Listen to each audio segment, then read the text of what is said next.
Hey, it's Heather Coley with Real Estate Life and Lessons Learned, and today's video is all about showing houses, and more specifically, how do experienced agents show houses. So I am excited to share with you today a few tips of what you need to do before you go make the appointment, during the appointment, and after the appointment. So stay tuned and let's get into it.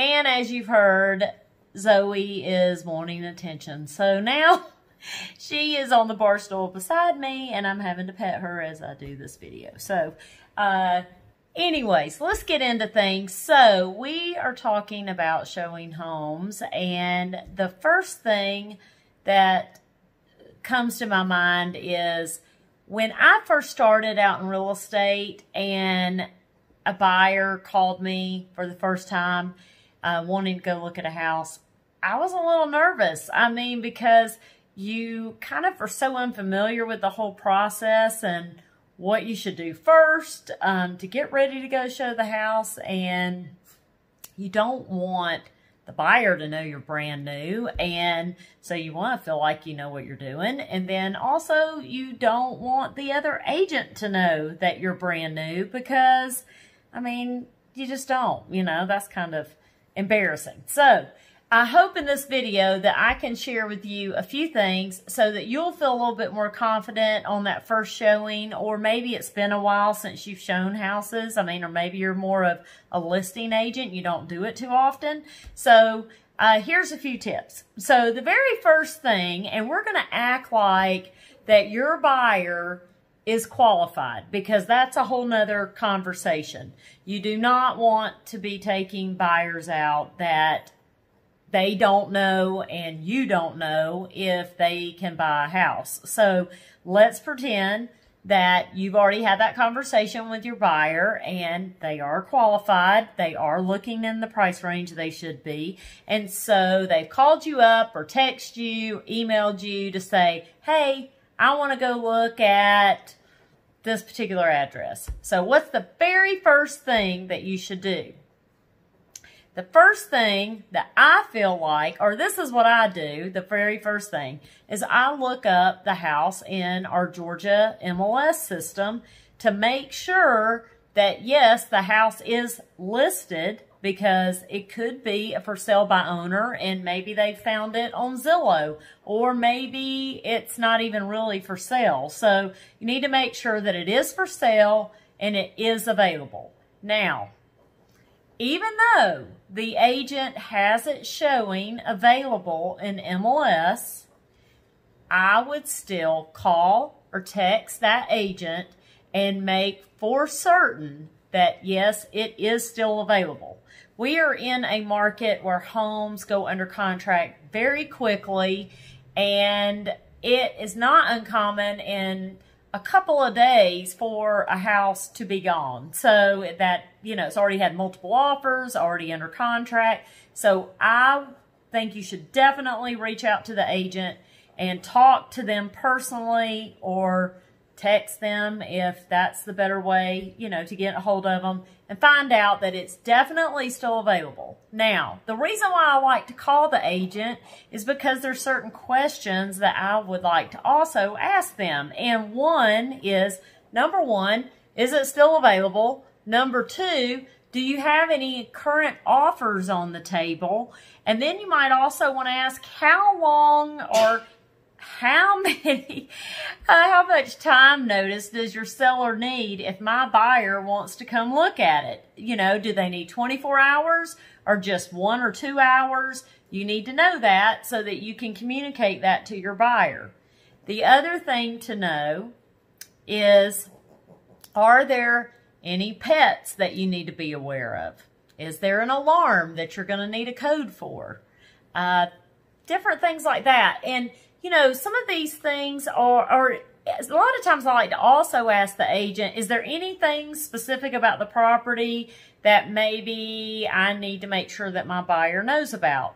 You know, a lot of times a house might have a, say, bonus room or something that's kind of hidden that you maybe it's not so easy to, know where it's at, or it might have a different area up above the garage that's finished that maybe you wouldn't know about, or extra storage, things like that. So make sure you always ask, is there anything specific about the house that you think I should share with my buyer? So after you've had that conversation with the agent and back up even the very first, when you pull up the listing, there's going to be a place on the listing that is for private remarks, and it will say on the private remarks if perhaps it does, or showing instructions, is it a day sleeper that lives at the home? Are there going to be certain hours that you're going to need to show the property?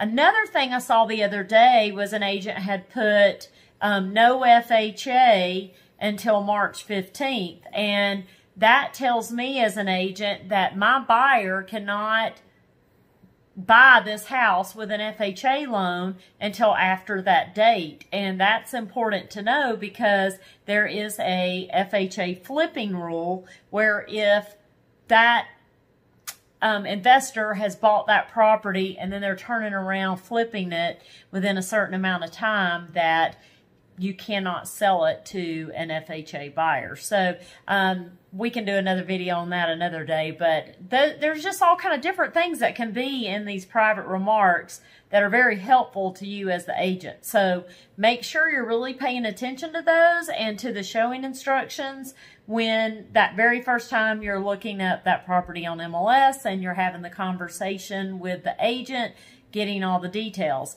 Another good thing to look at when you are looking at that listing is there's a place that says additional documents, and that could be a place where the agent has uploaded the seller's property disclosure, a plat of the property, perhaps the deed. Those are all different things that could be listed there that you could go ahead and print out or email on over to your client, so you're giving them the most information possible that you have on that property. So first things are take a look at the MLS, make sure it's available, check out those showing instructions, check out those private remarks, and then also go ahead and call the agent, make sure it is still available. Okay, so the next thing, now you're going to communicate with your buyer and find out when do they want to go look at the house and what is going to work with your schedule and their schedule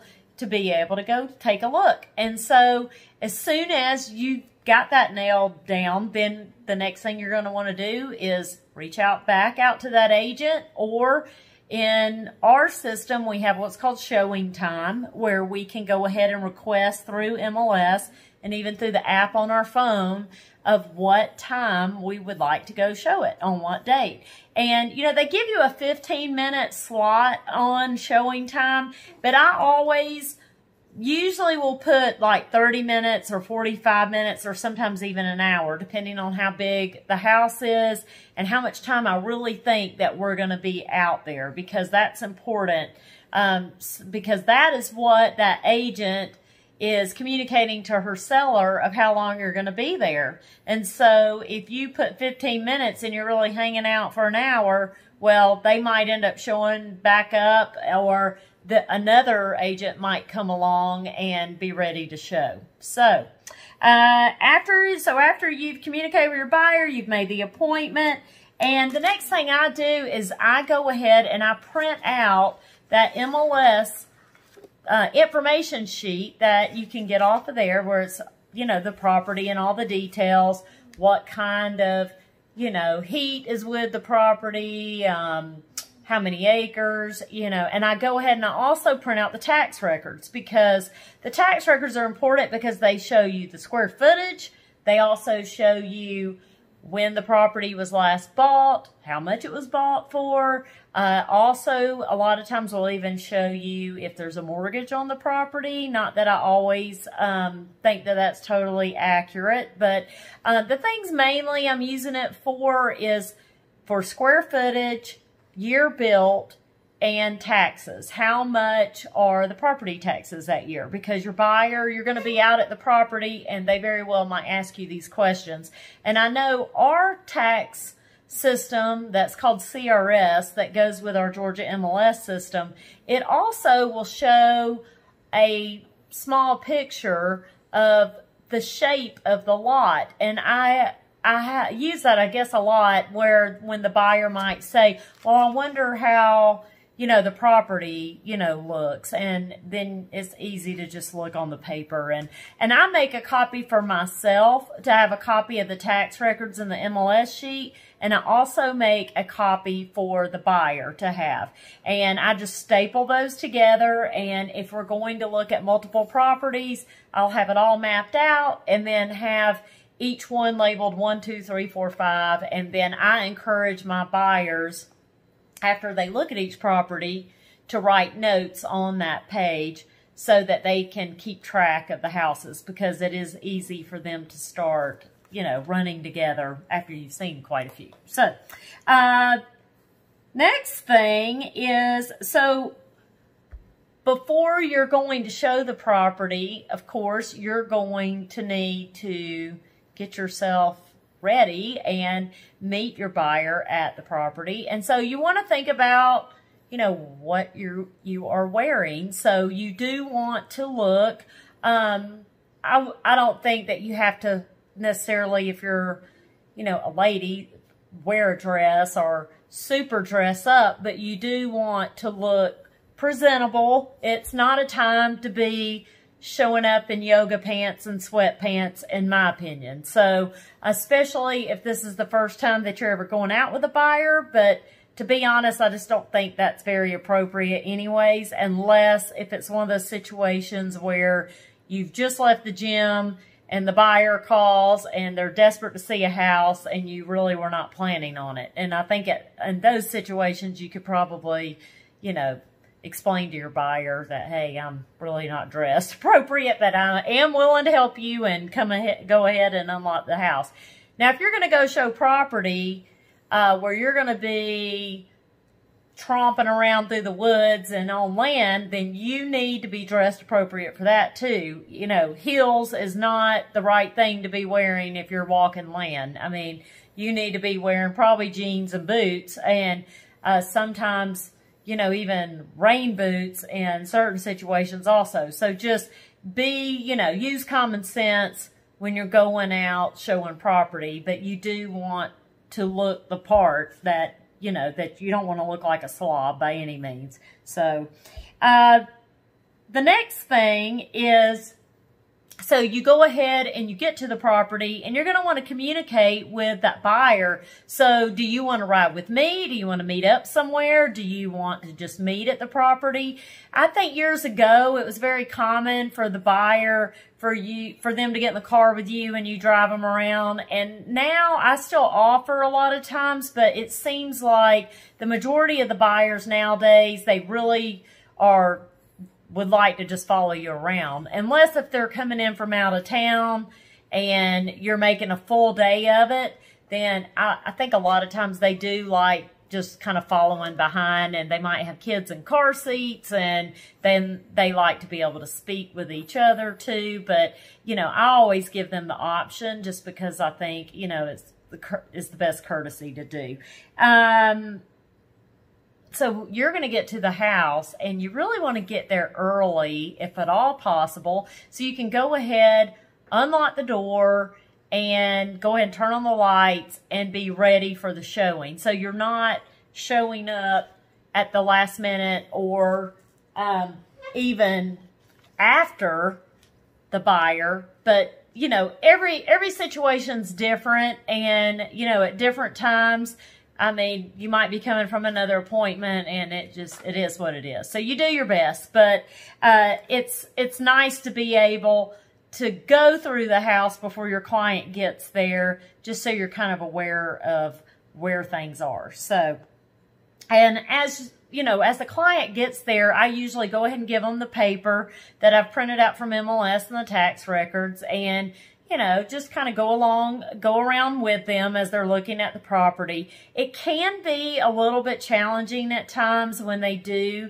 have children with them. And so because they really are so distracted, it's hard for them to look at the house when they're trying to watch the kids too. So I just try to help in any way if it is watching the kids. I mean, you know, for them as, you know, they're running around, or just the biggest thing is you want to make sure, whatever you do, that somebody is aware of where children are, because there can be, you know, there could be a pool outside and you don't want anybody slipping out a door and something, you know, happening. And you don't want them to be able to get into things that they're not supposed to be getting into, as far as even like, I mean, I've had all kind of crazy happen. So you just don't want any accidents to happen. So just be very aware that it's really best if you can kind of keep everybody together, but sometimes it's not reality. So anyways,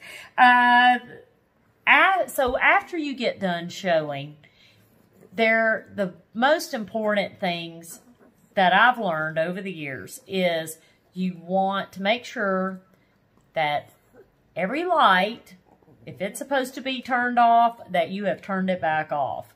Because some sellers might get very upset if lights are left on that should have been turned back off. So, and the other thing is that you want to make sure that you double, triple check the doors, because it is so easy to lock the doors and then one of the buyers go back out that door one more time to just look at one more thing, and then it accidentally gets unlocked, and you do not want that happening. The other thing I'd like to mention is I think it's smart to have a conversation with your buyer before you go into houses now, especially with the Ring doorbells and the just all the security cameras. You never know who is watching you and who is listening to you. So make sure that your buyer is not saying things, and that you are not saying things that could get either of you in trouble, or even give maybe more information to that seller than is needed, as far as their interest in the property, or, you know, maybe you don't like the, you know, you don't like the color of something. I mean, you just need to be aware of what you're saying. And even when you're standing out at the front, at the doorbell, because this happened not too long ago. I was opening the lockbox and I said to my client, oh goodness, let me double check one more time and make sure that there is not an alarm on this house, because trust me, I've set off many, and police have showed up. And I mean, and normally it's because we're not told that the alarm's set and then it goes off, or the seller just forgets and sets it. But anyways, I was at the front door and I was unlocking the door. And when I said that to my client, I said, hold up, I don't want to open the door yet. Let me make sure that there's not an alarm. And then all of a sudden I heard a voice coming from the doorbell that said, it's okay, no alarm is set. And I'm like, oh, thank you. And then at the same time, I'm thinking, oh my goodness, like, you know, you really got to be careful of what you and your client are talking about, even at the doorstep. So not that we were saying anything we shouldn't have been, but just be very aware that, you know, anything they're talking about the house or saying, that it could be, somebody could be actually listening. So just a little tip there. Then, let's see, turn off the lights, double check, triple check doors. Don't forget to leave your business card, because a lot of times the sellers do get really upset if you don't leave a card and then they feel like you didn't come. So you want to make sure that you're leaving your card. And The other thing that I wanted to make a point of is sometimes in this market, there's so much activity on a listing that the showings are literally scheduled back to back to back to back. So it's not uncommon to pull up at a house and there'll be other cars there. And then you're wondering, okay, is this the seller or is this another agent showing? Or even you're inside the house and more agents show up to show. I would say the courtesy and the proper etiquette in that situation is don't go on into the house with your client. It's kind of rude, you know. There are situations sometimes where the previous showing is still there and they really should be gone. And so I might give them, say, 5 or 10 minutes. But if it goes on much more of when we are supposed to be there, then I'll go ahead and go have a conversation with the agent and say, hey, you know, my buyer's on a tight time limit and we had an appointment for this time and I need to get them on in here. But I would say for the most part, most agents are very aware of each other and giving each agent and their client, you know, I guess the proper kind of space and time, you know, that they need. So a lot of times we just pull up on the side of the road and wait for the agent to come out with her client and then we go in. So that's kind of the right thing to do. And so, you know, sometimes you just have to communicate those so that, you know, that you're not being, you know, stepping all over each other. So the other thing that is, guys, this is so huge, and I don't know if agents do this because of inexperience or if they do it because they just don't care, but if you are scheduling an appointment on a house and you're going to be running behind and past your appointment time, then do not, you just have to communicate.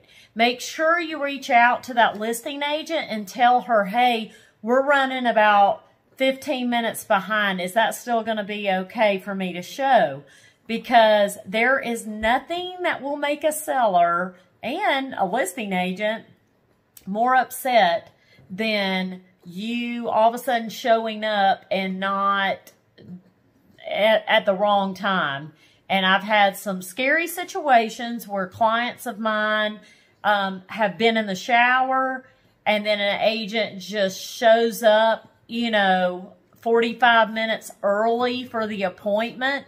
And my girl got so scared. I mean, she literally went and got her gun. I mean, and because who's coming in my house when they're not supposed to, you know, or or she heard a noise and she didn't know what it was. So just make sure if you are running behind or running early that you are letting the agent or that seller know of what is going on. And if you're not going to show the house, then you need to call them and tell them you're now not coming. Plans changed. Your buyer can't. They're sick. You know, one thing or another has come up, but you need to communicate because it is very frustrating for a seller when they have, say, got dogs and they've busted their butt cleaning the house. They've gotten the dogs loaded up in the car and they're driving around the block while you're supposed to be there showing,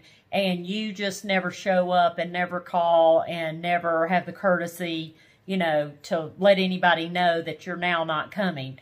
They get upset. So don't do that. I mean, that is like probably one of the biggest things I can mention to you. It's just, you know, it all goes back to treat people how you want to be treated. And, you know, if you're in their shoes, you'd understand why. So anyways, so that is a wrap on this video, and I hope possibly you learned something new. And you know, if you did, then I hope that you'll like this video and consider subscribing to my channel. And I am, well, yeah, I'll see you on the next video. Okay, so I said it was over, but maybe not all the way. So one thing that I should have mentioned to you guys that I did not, and that is after you've showed, make sure that you ask your buyer, hey, what'd you think? And a lot of times, if we're going to look at multiple properties, I will tell them, on a scale of 1 to 10, where would you put this one? And go ahead and number it, because this helps when you're trying to compare it with a bunch of other houses. The last thing I want to say, though, is be nice and take the time to give that listing agent feedback. That is so crucial, and if you ever are a listing agent, or if you are a listing agent, you will understand how thankful they are when you say, oh, the house smelled like, you know, whatever, you know, or the house really needed this, you know, this window was broke in this bedroom, and, or, you know, the one, you know what I mean. Just, it is very helpful when you're honest and you share good feedback. The seller has left their house so that you could come over and show, and they are so anxious to know the feedback. And so please be sweet and make sure that you remember to give that listing agent feedback. And I know how crazy it can get, though, if you are showing all weekend long and then now you have, you know, 15 different agents calling you for feedback. So trust me, I'm aware some get slipped through the cracks, but I always try as hard as I can to give feedback because I do know how important it is. So anyways, till next time, guys, thanks again for watching.